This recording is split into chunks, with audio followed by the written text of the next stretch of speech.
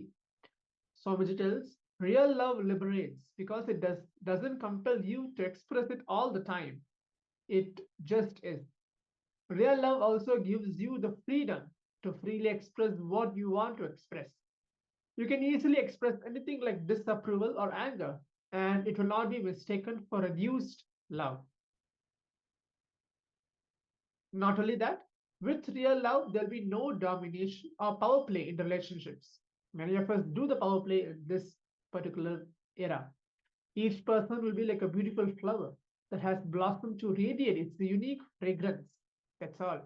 That's how Swamiji is. When Swamiji was groomed, he was the beautiful flower where all his gurus groomed him.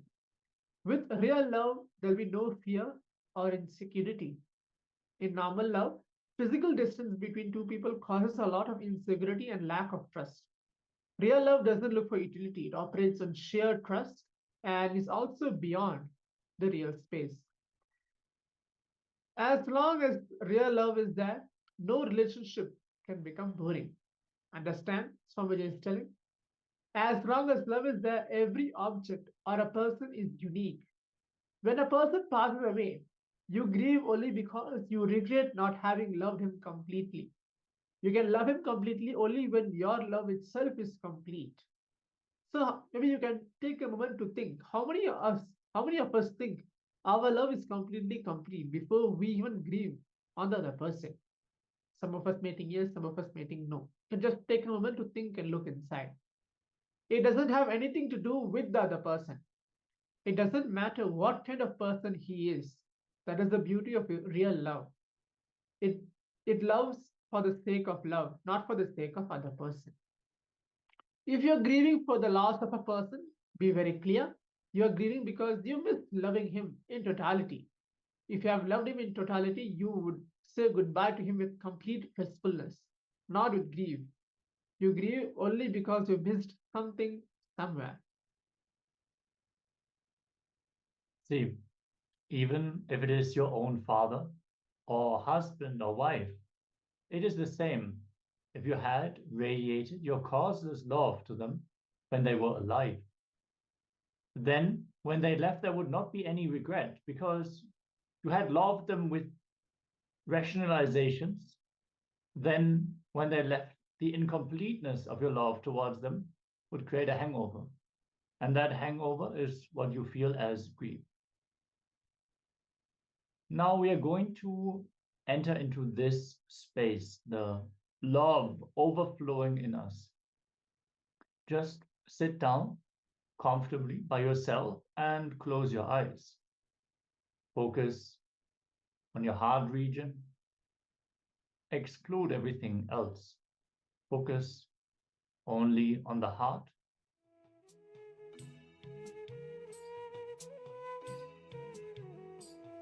Visualize your heart as an endless reservoir from where blessings can flow. Let's just do this for next 5 minutes. Feel every heartbeat deeply. Make yourself completely comfortable in and around you. Let every beat resound throughout you. Between the heartbeats, feel the energy of love happening. In the deepest parts of your body, mind and soul, the love energy is waiting to be acknowledged. Invite the love energy of the heart to flow and fill these deepest parts of your body, mind and soul.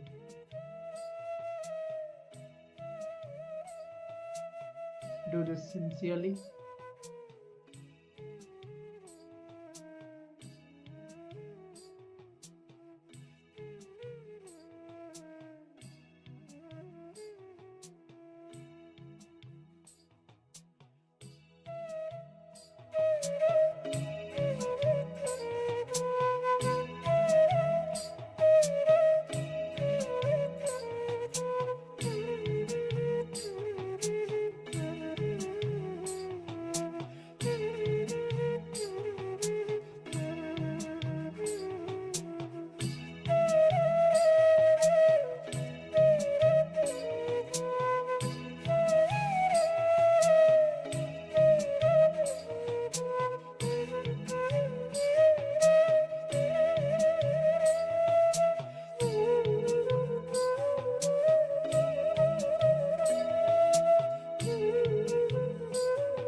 just sit with your heartbeat. Be completely centered on your heart center. Anything else that comes up, witness it and let it go. Just be in your heart region. Feel your heartbeat deeply.